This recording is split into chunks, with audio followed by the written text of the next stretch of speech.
So learning to let go is an important leadership practice. So when you feel that dark side creeping up, whether it's jealousy, greed, envy, micromanaging, when you feel it creeping up, I have to let go of that, okay? I have to let go of that. I'm not gonna let that control me. I mean, no one's perfect.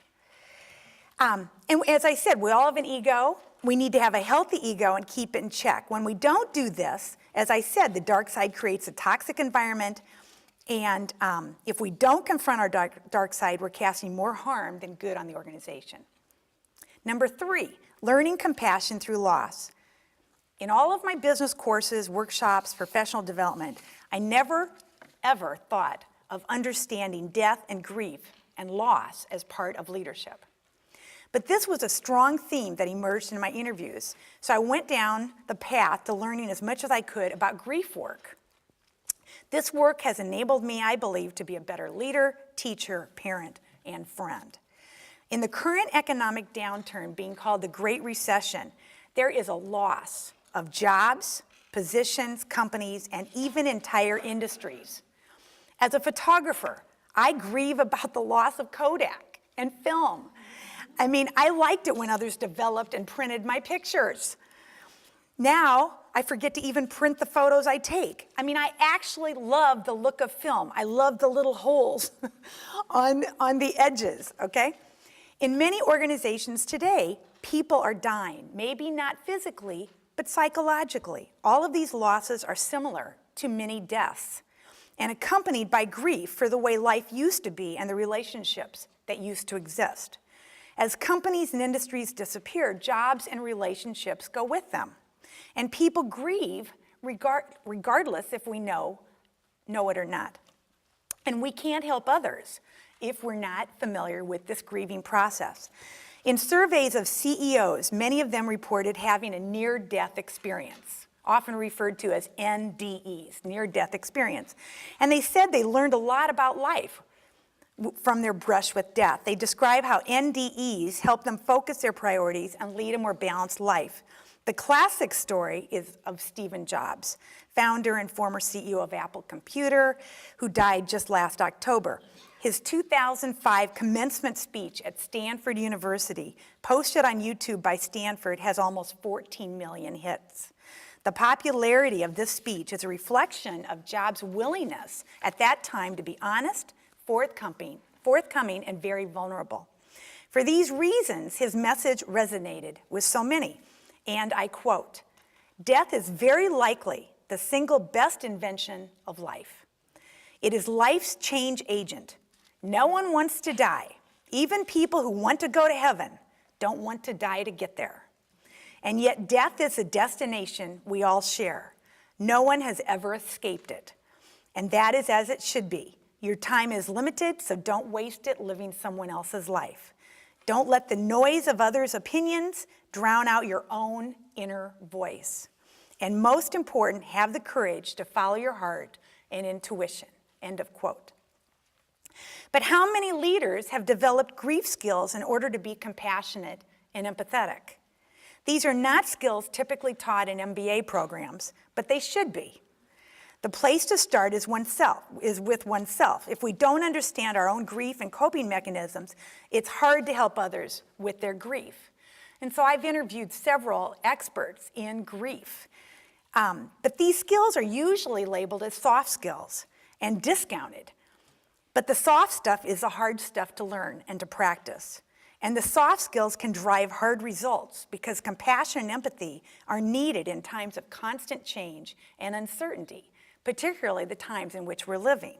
As one of my sages said, the fluff is the stuff. When I asked the sages how to develop these skills, several of them suggested hospice training as a way to learn about death, loss, and grief, even if I didn't want to volunteer. So therefore, I've completed 2 training programs from 2 different organizations to gain different perspectives. And they all stressed we are human beings, not human doings. As we become more aware of the stages of death, our fears are reduced.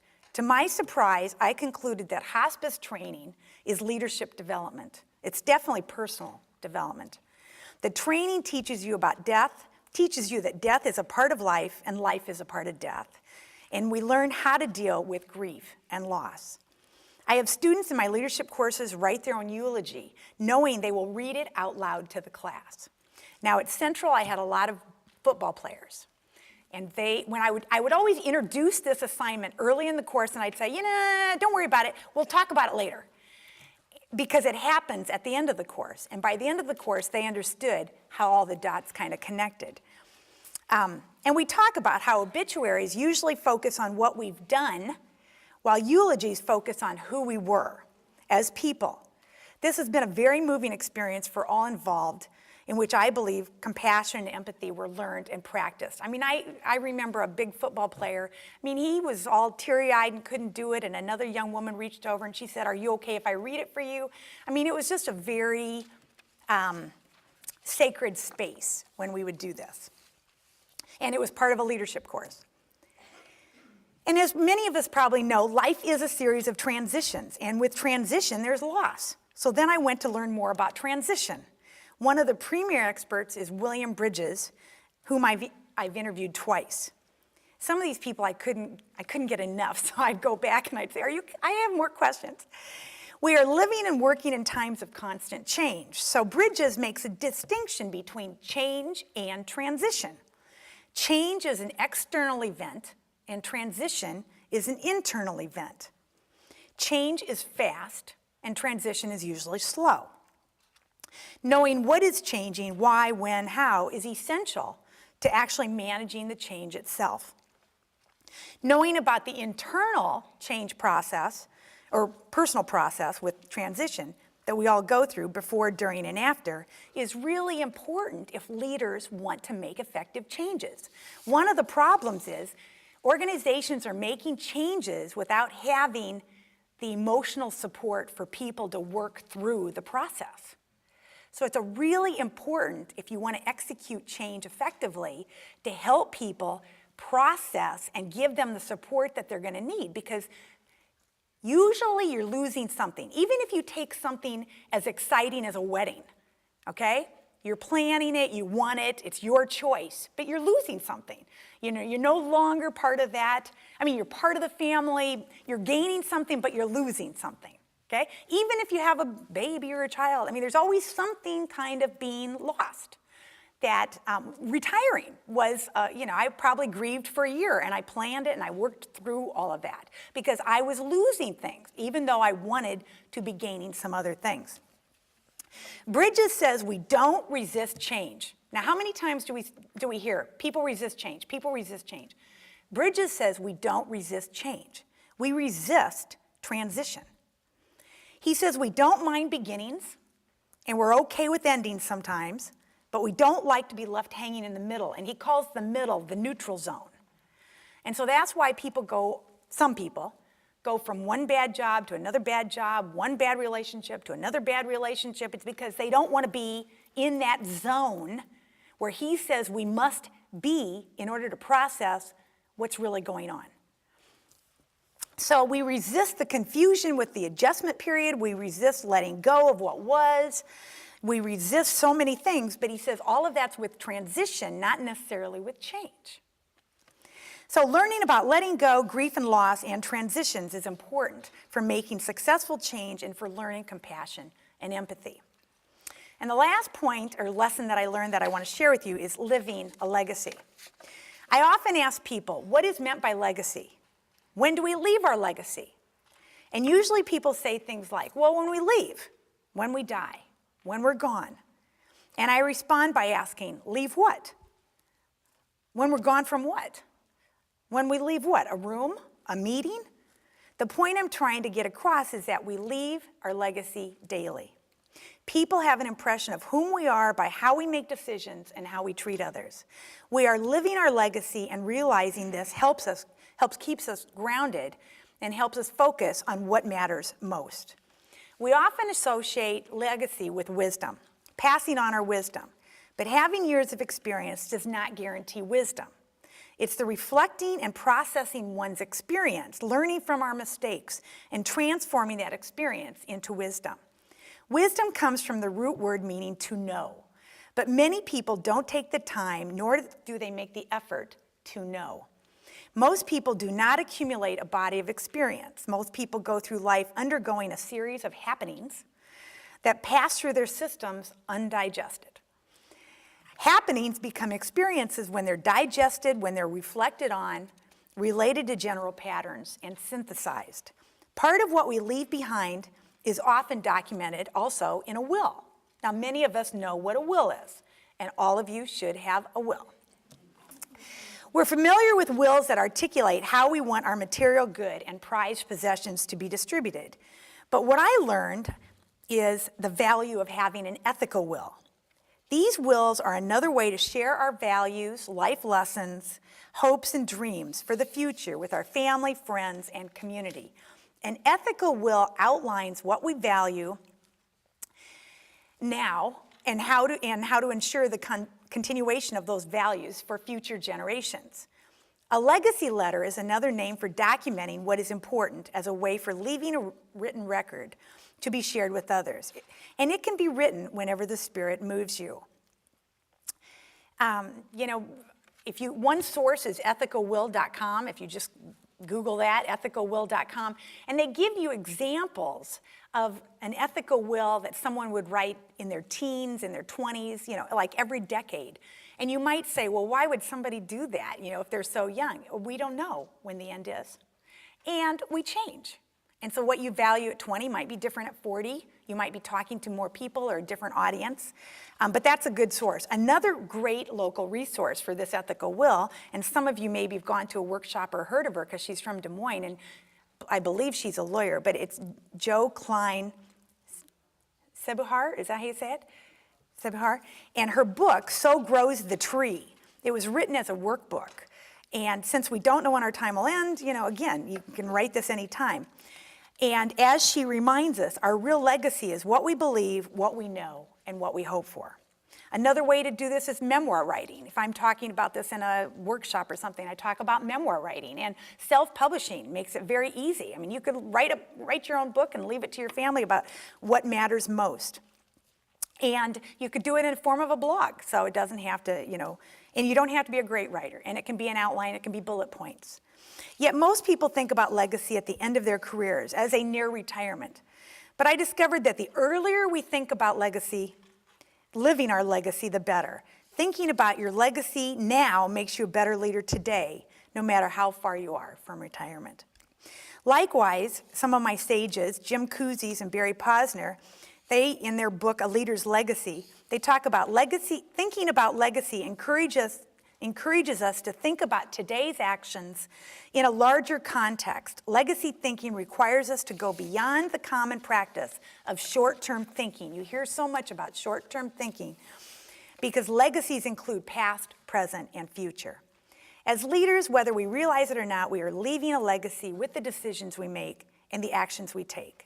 Our legacy is revealed in how others who work with us, for us, and beside us feel and think about us as a result of being in our presence. So we are leaving our legacy daily, or what I like to say, living our legacy. In order to be aware of the fact that we are leaving our legacy daily, we need to be awake, mindful, intentional about what we say and do. So, what time is it? Now. Where are we? Here. Where are we? Here. What time is it? Now. So, awakening to oneself, confronting one's dark side, learning compassion through loss, and living a legacy. If I said anything of interest, you do have some handouts, and I also blog about this on my website, which is just janfried.com. I'd love to have you visit my blog and comment. And for coming tonight to listen, I have a party favor for you. I have postcards that we're going to pass out, okay? And while those are being passed out, I would love to answer any questions that you have, so thank you.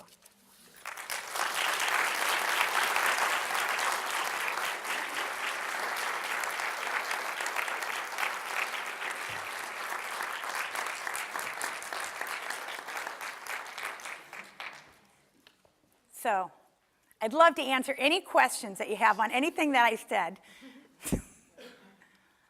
And I'm going to, for the benefit of the videotape, I'm going to repeat your question if you have a question so that we get it on the tape. But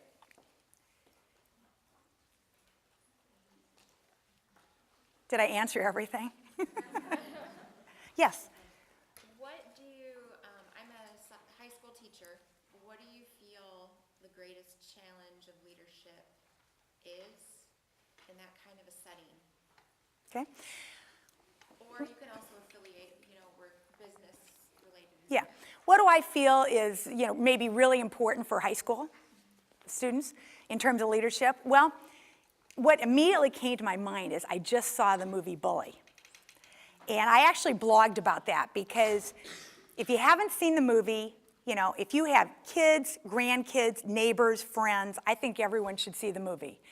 It's very powerful, and it is interesting because the main character was a young man from Sioux City. He no longer lives in Sioux City. If you've been reading the paper, there have been some great articles in the Register about it. But I really think this whole idea of respect and being very aware of what they're saying and doing, and anything that you could do to make them aware of consequences, and sometimes when I'm teaching something, I often will flip it over. Like I used to have, when I would do continuous improvement seminars, I would talk about, people would resist that, we don't want that. And I'd say, you're right, let's not get better. Let's not improve things. And they're, well, that's not what I meant, So what I would say is sometimes flipping it by saying, have you ever been in the presence of someone who really hurt your feelings or made you feel bad? Because, again, go back to some of those definitions.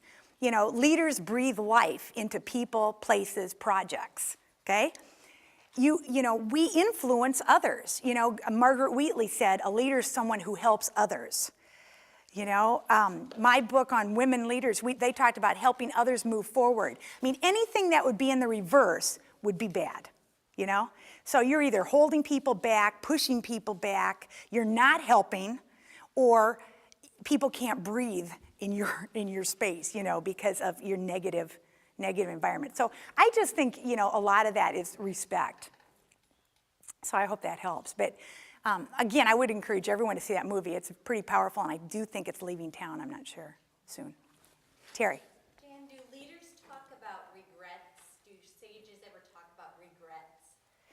That's a good question. Talking about regrets, and do sages have regrets?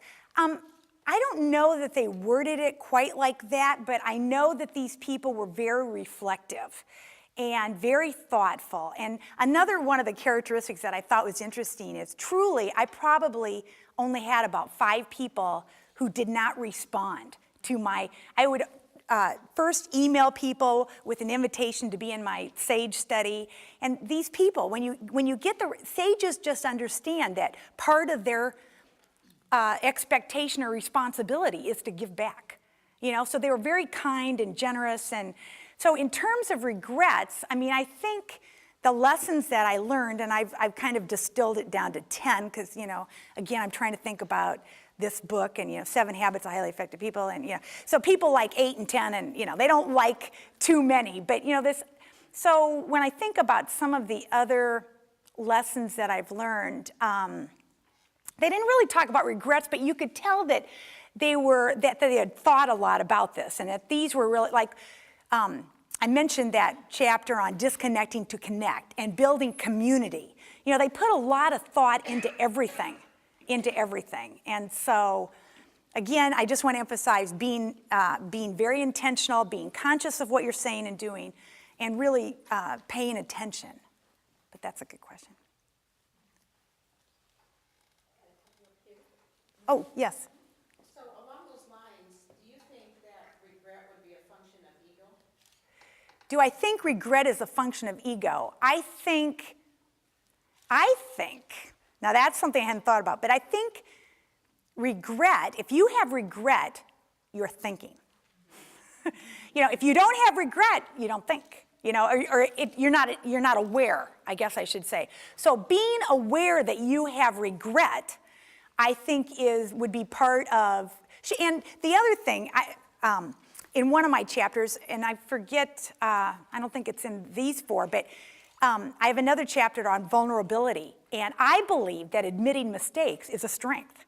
And so I talk about forgiveness, and I often use the example of the coach being shot Ed Thomas from Iowa, the football coach, and how the family and, went to the funeral and, as an example of forgiveness. And I often used Amish. There's a great book called Amish Grace, the terrible incident in Pennsylvania. But I think we're human, we make mistakes.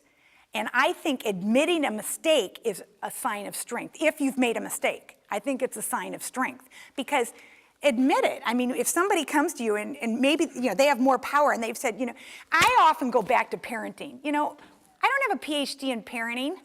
I'm just doing the best job I can, We make mistakes. There have been times when I went to the boys and I said, I probably was too strict on that. I'm sorry, I'm not perfect, And I see that as a sign of strength if you really made a mistake. I think people are willing to forgive you. Question on, do you see, what type of generalities do you see in terms of approaches you should use or how to respond between men and women? Okay. Yeah, now that is a great question. Approaches between, leadership between men and women. And this may not answer your question right immediately, but I wanted to share this with you because I thought I said it and I don't think I did. What's interesting is, of the sages, these 100+ people, 2/3 are men, 1/3 women, okay? Now, part of that is because I was using what they call the snowball method, where I was asking for referrals. And at this point, we still have more men at top levels, either as lead authors or CEOs. I was interviewing senior leaders. So what I think is interesting about this is, it's not like I interviewed 100+ women and they're talking about compassion and empathy and, so really, I share that because I don't think there is really any difference, I really don't. I mean, I think what's important is to be authentic. And I forget which one of my sages, but I love this concept, honesty with kindness. We're not talking about, nice. We're talking about being fair and honest. And I always say to my students, I'm driven by fairness. Okay, I want to be fair. And if I give you some grade that you didn't earn, that's not fair. It's not fair to others. It's not fair to you when you get onto the workplace and somebody said, you can't write, So I think it really goes back to very basic, and I don't think it's gender related. I think people want authenticity. They want honesty. They want to know that you're trying very hard to be fair. And I think people I used to say, people want information. And so share what you can share, because in the absence of information, people make it up. So, if you're in the dark, that's the rumor mill, okay? And people just make it up, and then they get paranoid, and then fear. I mean, Deming, of course, loving continuous improvement. I'm a big fan of, Dr. Deming, not the one in Des Moines, but, Dr. Deming, continuous improvement. And of his 8 points, the point that I love the best is drive out fear, or 14 points, I guess. I think number 8 was drive out fear. When you drive fear in, and this is what Margaret Wheatley was talking about in April, and it's what I fear too, if you go back to command and control and fear, people can't be creative, they can't be innovative, they can't even relate with one another if they're scared to death. And one way to decrease that fear is to share as much as you can in a very honest, authentic way. In fact, one of my sages, this is in a totally different chapter, but he uses a term, and I love this terminology. He talks about nurturing out. He talks about, if somebody's not performing well, they probably don't fit, they probably don't even like it. And so having an honest conversation with them saying, maybe this is, what would you like to do? Would you like to be somewhere else? Maybe I can help, having these honest conversations. Okay, now I know that, and maybe I need to talk to Renee about this because HR people get nervous about, you have to be careful about, you're not trying to encourage some, but he was just saying, he calls it nurturing out, that maybe people don't belong there. Or he even says that in their firm, they have this policy that you can't do, if you're putting something in writing, you have to present it to them face to face. And you can't have HR come in and do the dirty work. If they report to you, you have to talk, you have to have this conversation. And he says that in his opinion, it's all about creating a humane work environment for people. And, but I don't think there's a gender difference. I don't, based on what I've learned. Question? How do you help people manage the stress of that liminal space in transition? You know, just that in-between time when they... Yeah. How do you help people manage the in-between time that Bridges calls the neutral zone? I think, first of all, most people don't even understand it. So that's why I think it's important to help people understand, you know, beginnings and neutral zone and endings. And I think most people don't even understand that. And so helping people realize that, you know, you're in limbo, you're in this neutral zone, and you really need to think about that. And maybe it would be, you know, employee assistance programs where they could get, you know, whether it's therapy or coaching or something to help them in that neutral zone. But most people are so uncomfortable there, and they don't even really know it. They're just uncomfortable. And I'm trying to think who I was talking to the other day. Oh, I know who it was, yeah. And he said, well, you know, every now and then he's in his 60s, and he says, every now and then I think about retiring, but he said, the thought just scares me, okay? Well, you know, you get scared because that unknown, we fear the unknown. Well, that neutral zone could be the time when we really study what are the options. You know, what are our before we just make another decision, what are the options? And helping people realize that you're going to be uncomfortable.